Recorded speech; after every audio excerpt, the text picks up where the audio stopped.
The Nonprofit Social Media Summit is back and better than ever. This year, the summit is all virtual and coming directly to your screens on November 2nd and 3rd. Speakers include Amy Sample Ward, Afua Bruce, Lisa Mae Brunson, and of course, yours truly, and many more. We're covering everything from TikTok to time management, Facebook ads to influencer marketing. Get your free ticket at nonprofitsocialmediasummit.com, and I'll see you there.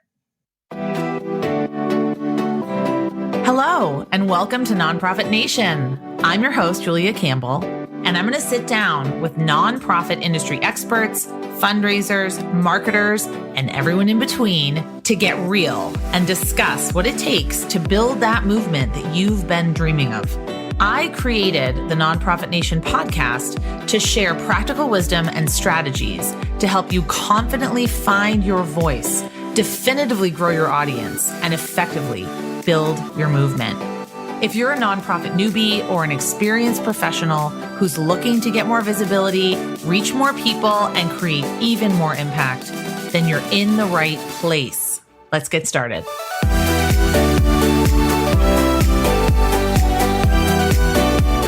Hi, everyone. Welcome back to Nonprofit Nation.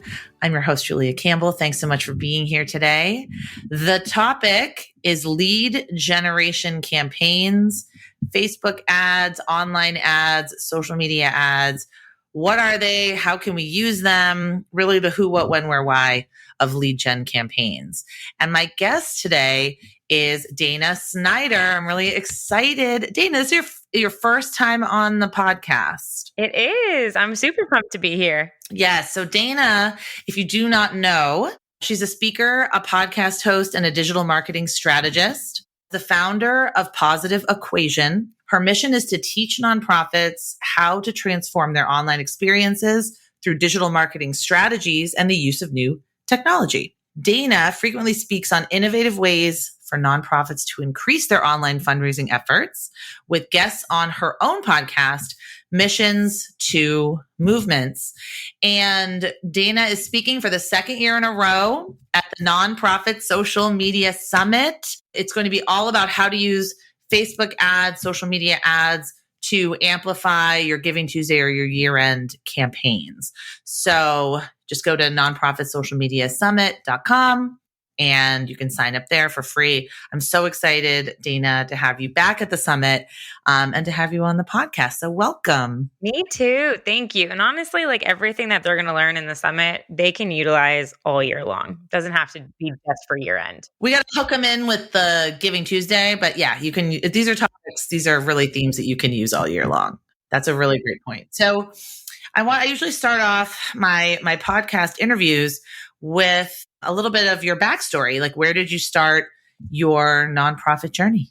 Yeah, I really started my journey, I think, during college when I was a participant and then became on the executive board for our dance marathon at the University of Central Florida. Go Knights! If there's any Knight listeners in the audience. But dance marathon, for those that aren't familiar and are like, what the heck are you talking about, is in now, I think, over 100 universities across the country. And each university supports their local Children's Miracle Network hospital. UCF, it was the largest student-run philanthropy. And you dance a choreographed dance every hour on the hour for some events are 12 hours, some are 24. I think at one point, 24 hours. Yeah, 24 hours. I don't know if some did this. I feel like Florida State at one point had like a 36-hour one. You cannot sit down. Cannot sit. So you start by like kneeling and then you get up and you stand and you cannot sit down until the very end of the event. And so I think that was my role on the exec board when I got on the board was external director.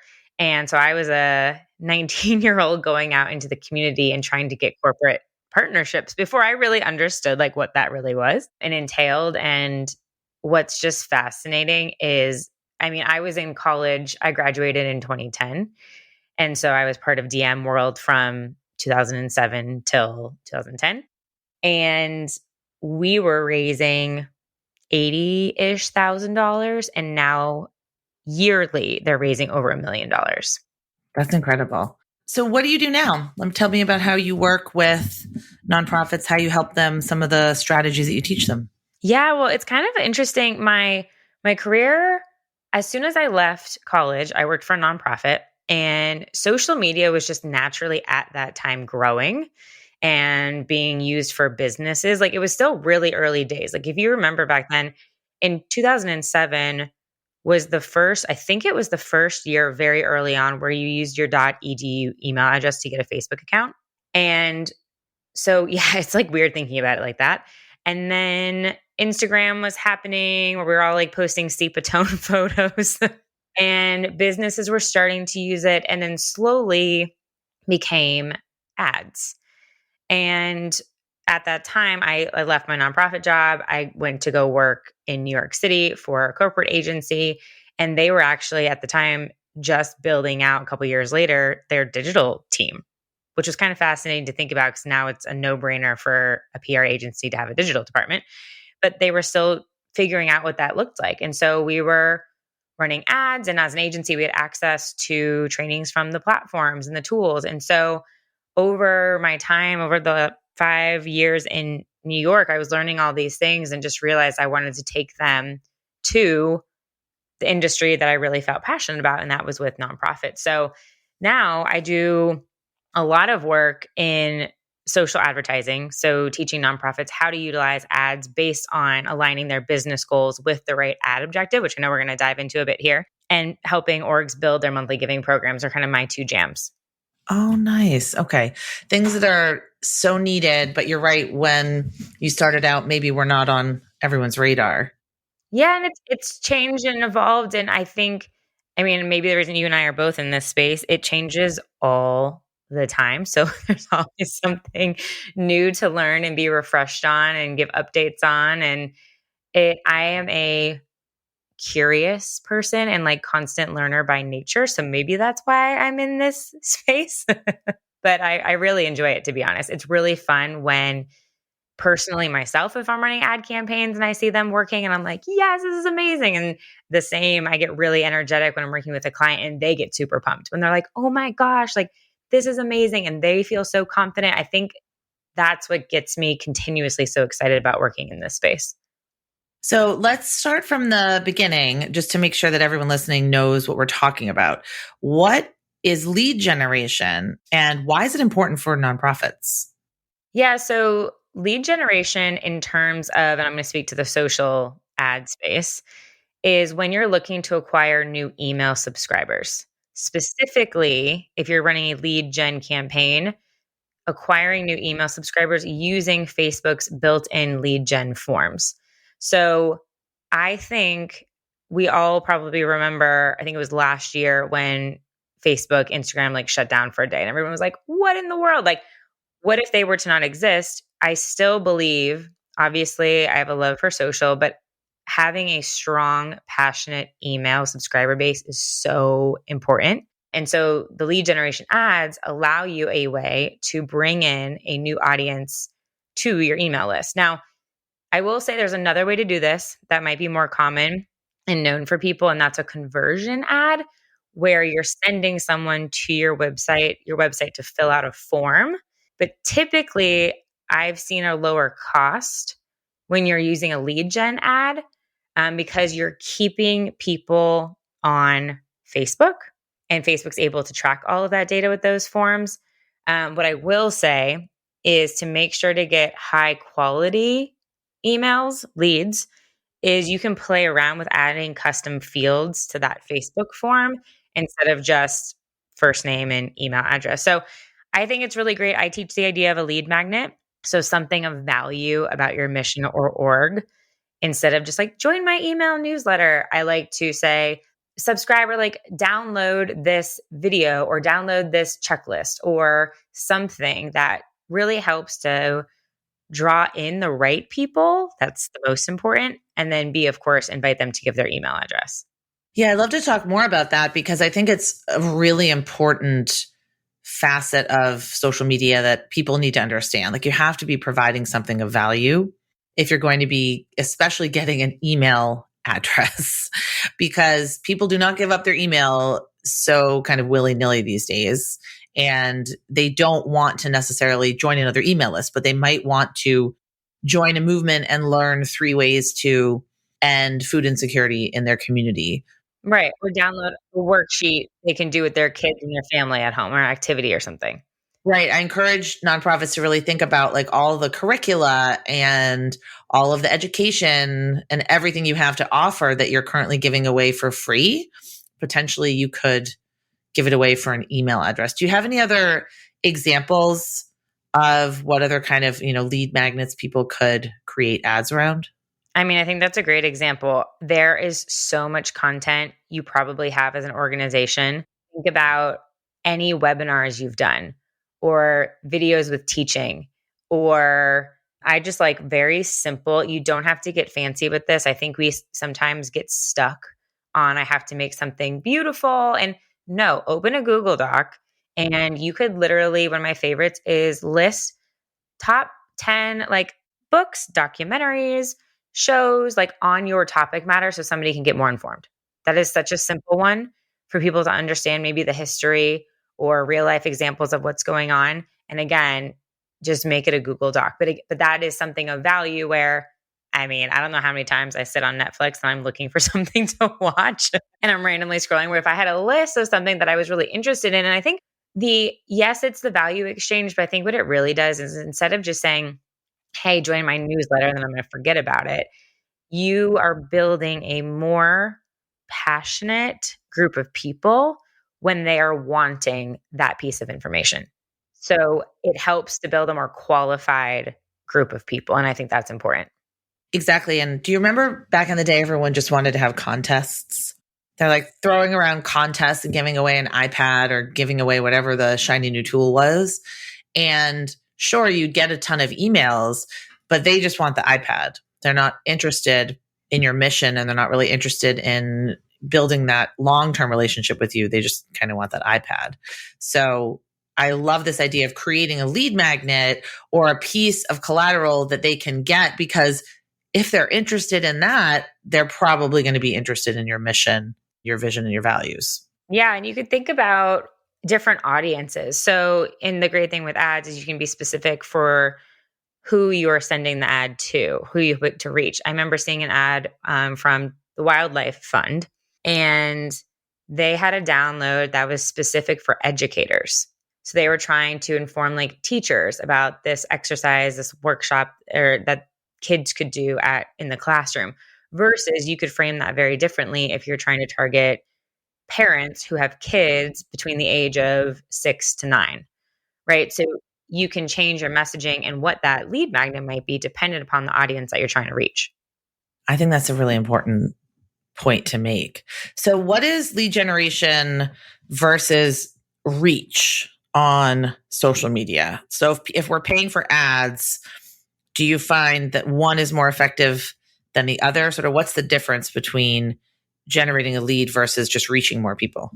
I think they're both important for different reasons. So lead gen is specifically looking to target emails versus if you're running a reach campaign, you're literally just looking to get eyeballs overall on that content that you are putting in that ad campaign. And to your point, this is actually a really good topic, which is ads are designed for specific objectives. So if you're running a reach campaign, you should not be expecting to get emails or vice versa, right? Or if you're running a reach campaign, you're like, why isn't this getting me donations? That's because the ad is specifically set up to give you what you're asking for. So if you want emails, you should run a lead gen or a conversion campaign for emails. Versus if you're just reach is really, really great for consistently being top of mind. We unfortunately both know that organic reach has gone down over the years. That's not a surprise to anybody. And what you can do with those reach campaigns is all the time and the energy that you spent on that organic content that you really want people to see, maybe like leading up to an ask, is like create a warm audience, or it can be brand new, and show them all this amazing content with a reach campaign. And then down the line, then you can do your ask. So they're different for unique purposes. I love that. And what about boosting versus paying for ads? Please stop boosting. Yeah, boosting. It's just giving Mark Zuckerberg money for no reason. That's what I always. Yeah, boosting, I get it, right? It's really when you want just more eyeballs on that one piece of content and you can do it for like $10. I get the appeal. But the truth is behind the scenes of the platform, when you're setting up a boosting, it has very limited placement options that you are not controlling. So for example, you select boost, it's just going to go on the feed.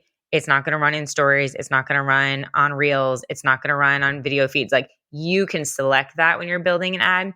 The other really big one is audience targeting is really limited. So you just don't have a lot of control. Look, if you literally just want engagement and some likes and some shares on that one piece of content, cool, but it's not building you a really strategic plan, in my opinion.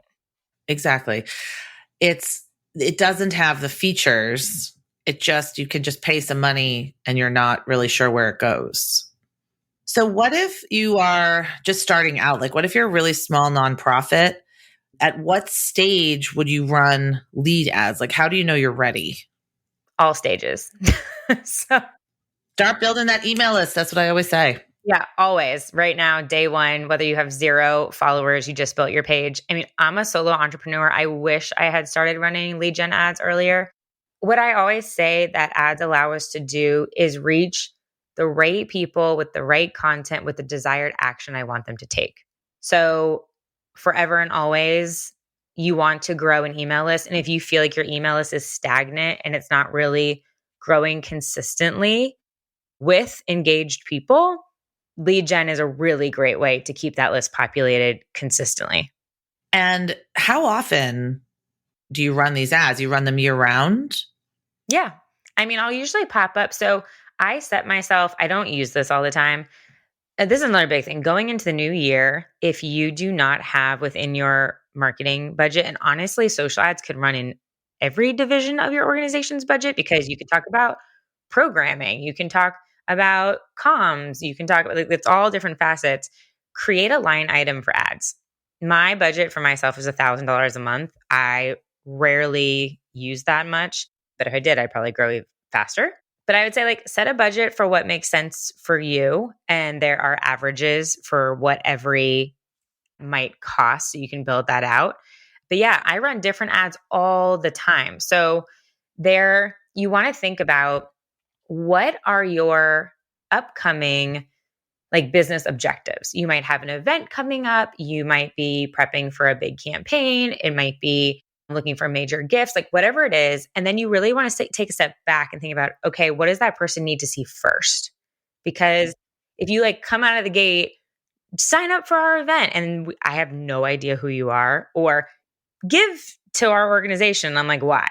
Like, what do you do? Who are you? What is your programming? Like, you really need to think about all of the beginning ads that you should run first and then be able to run those asks that you have.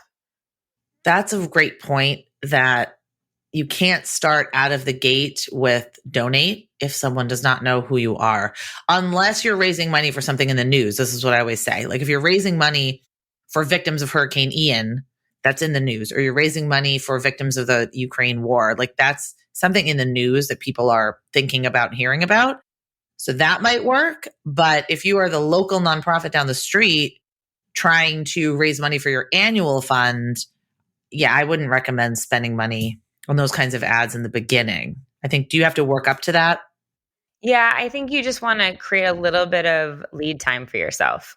Like, let people remember. I mean, it goes back to like a reach campaign. Let people remember and make you top of mind and be like, oh, yeah, that's an amazing program that they do. That's great. Like watching a video. And then when your ask comes up, they're like, oh, yeah, I remember. I just watched that video a couple of weeks ago. I would love to give to what they're doing. You just want to make it relevant because in our daily lives, we're inundated with so much content. Well, this is a question that I get very frequently. Just got it the other day, actually. A student in my course asked me, what should that line item be? How much does this cost? Yeah. So there's a site that I like to use. It's called Revelbot. and it shares like updated ranges of costs at any given time. But just to kind of like break down how it works is there are three main factors. If people are like, how do they create how much it costs? There is an auction that happens behind the scenes. So honestly, it's just supply and demand.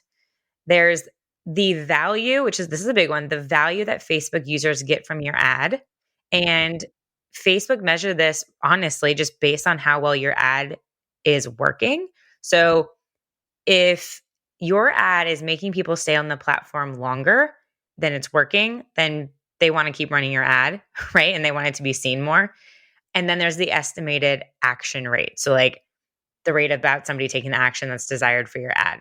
So those are the three ways that the factors that make up how much it will cost. Specific numbers for a reach campaign, it's based on impressions. So currently, the average impression cost, which is 1,000 people, is about $10. So I like to say you can run a reach campaign. I teach it for $1 to $3 a day, and then just build that up over the course of a month. Lead gen is estimated about $8 per lead. So times that, how much, however. So if you think about it, like if you bring in an email, and this is all relevant when we're recording this in October, and you go on Revelbot and you can see if this evolves per month. But what I like to think about is I have a lead gen campaign that was running last month and mine were coming in at $5.60. I don't have any service or product that's $5, right?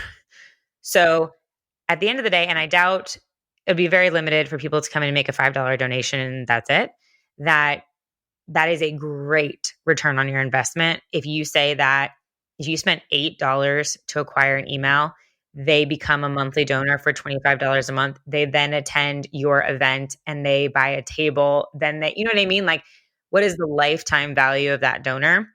And then for a donation it's really a conversion campaign, but you're picking donation as your event. You have to play detective a little bit. And here's why. The iOS privacy changes just don't allow Facebook to have the full picture, because we've seen it on our phones, right? When you go to an app or something and it says, will you allow Facebook to track? It literally says this, like, and you say, do not allow or allow. I love the wording. It's like, do you want to be tracked across the internet? Of course, people are going to pick no. Of course. Right. So if you've chosen that, then it can't really get your data. So the Facebook Ads Manager, for anything where they are being taken off of Facebook or Instagram, cannot fully track all of that data. So your Ads Manager might say it's costing you $60 to acquire a new donor. Go into your CRM, go into your donation tool, and see what that is actually saying of how much during that time period it's costing to acquire donors. I like to suggest $30 to $60 a day for donation-based ads. I just had an org that was coming in at around $40. So you just need to play detective when you're running those ads, when you're taking them off the site. So for your question of how much does it cost, it ranges. It varies based upon the ad campaign that you're running. But what's cool is that it's data-based, right? So you can look at estimates and you can gauge, okay, if you're saying a lead gen is $8, I should budget X so that I get 100 new email leads a month, you know? Exactly. It just, it makes the point that we need to be strategic with what we're doing. We need to stop throwing spaghetti at the wall and trying to see what sticks. Like, we really need to focus on what we're trying to achieve and put money behind what we're trying to achieve. So actually that gets me, I want to talk about how to figure out where we should advertise. So why don't we do that first? And then I do want to definitely talk about measuring effectiveness, because that is a huge piece of this puzzle. How do we continually test? How do we measure effectiveness? But first, if we're interested, how do we figure out where we should advertise? And I know that Microsoft just announced $3,000 in ads, and I have no clue where those go on Bing. I don't know. I just saw that honestly in my inbox this morning. So how do we, there's all these places where we can advertise: Facebook, Instagram, Google, Microsoft. How do we figure out where will be the best for us? Yeah, I think it goes back to asking yourself as an organization, what's my business objective? So on Google, and you have to also think about how does the audience use each of these platforms. On Google, we're searching for something, right? So you're paying per click and to pop up first on a search. I mean, go to Google and type in anything. So as an example, like before this recording, I did a test I typed in food pantry and my local Atlanta community food bank popped up first. So Google understood where I was, and based on that relevance, because they had Google ads running, their ad popped up number one. So if you are a localized organization, that can really be beneficial for you on Google because Google really focuses on trying to give you what's nearest to you as a search. I did not put in Food Pantry Atlanta, by the way. I just put in Food Pantry. I think it's interesting to test what would be different search terms for your organization for Google, but it's more, again, an information based pay for click versus Facebook and Instagram has many more ad objective options and way more ability for creativity, right? I mean, on Google, it's text based. You're not really telling a story. On Facebook and Instagram, you can do reels and videos and carousels and graphics and all the things. So they're very different. Honestly, if you can do both, I would do both and experiment and see what makes sense and what results you get. And honestly, like Julia, it's testing like all day. I had this great conversation in an earlier podcast this year with Mark Dobkins from Forever Projects. And I loved how he explained this. He was like, Dana, when we hire a new employee, we don't just fire them when they don't figure something out the first time. And he's like, we have to give grace to the platform a little bit.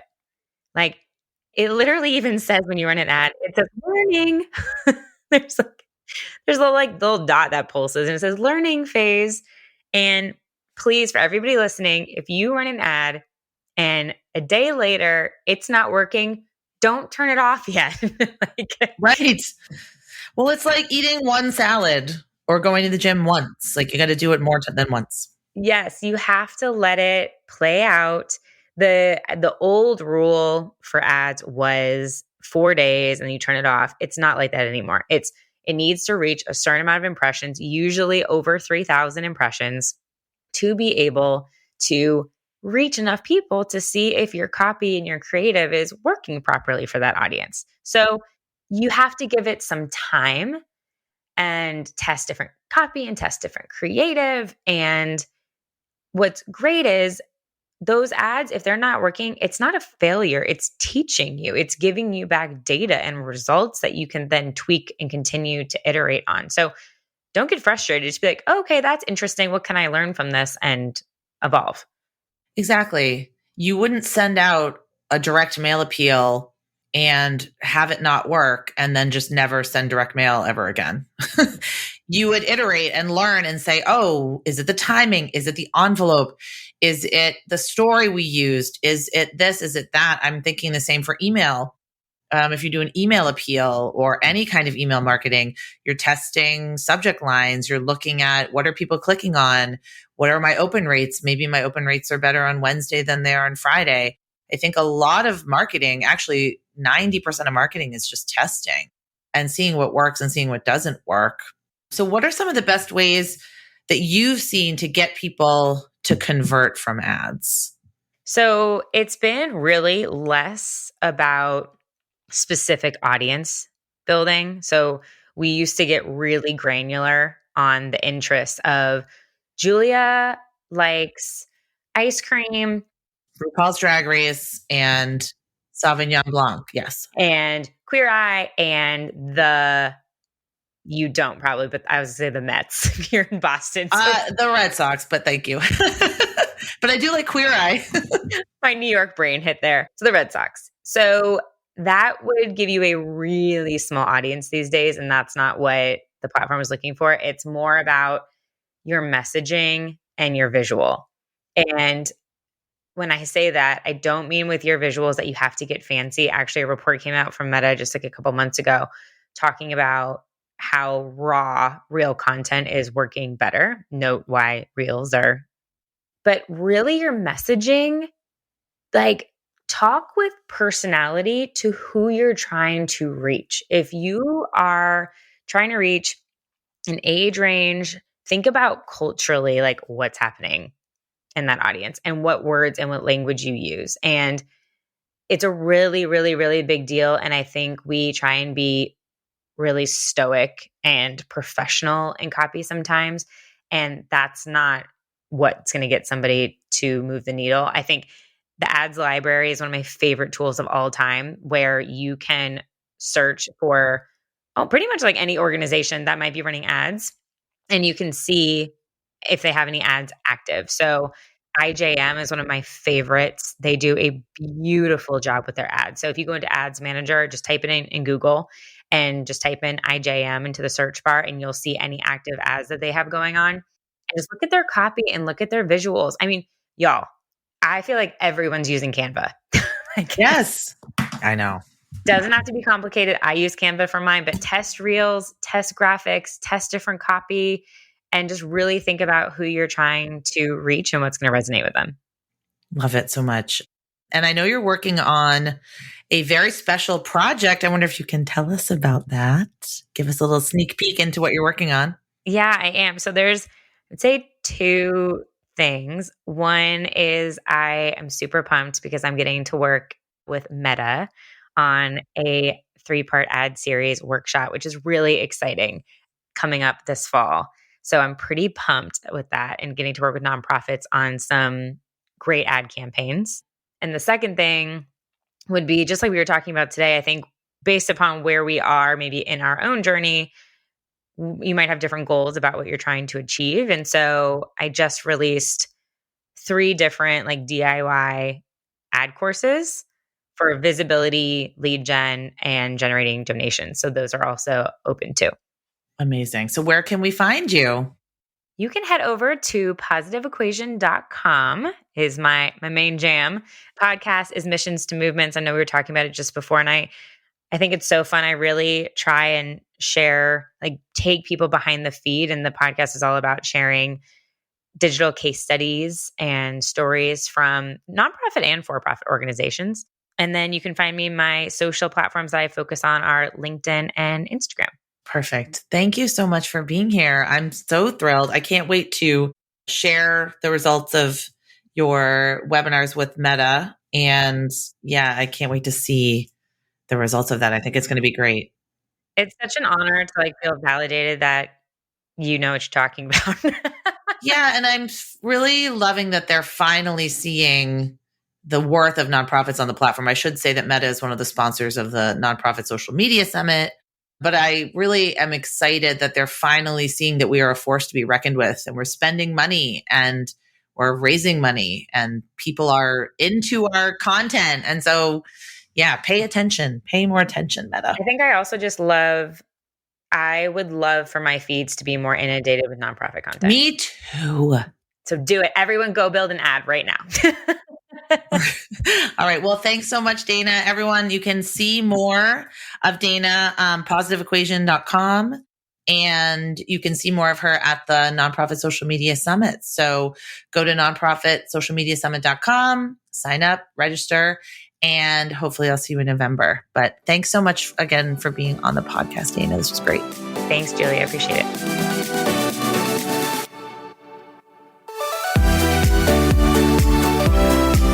Well, hey there. I wanted to say thank you for tuning into my show and for listening all the way to the end. If you really enjoyed today's conversation, make sure to subscribe to the show in your favorite podcast app, and you'll get new episodes downloaded as soon as they come out. I would love if you left me a rating or a review, because this tells other people that my podcast is worth listening to. And then me and my guests can reach even more earbuds and create even more impact. So that's pretty much it. I'll be back soon with a brand new episode. But until then, you can find me on Instagram at Julia Campbell 77. Keep changing the world, you nonprofit unicorn.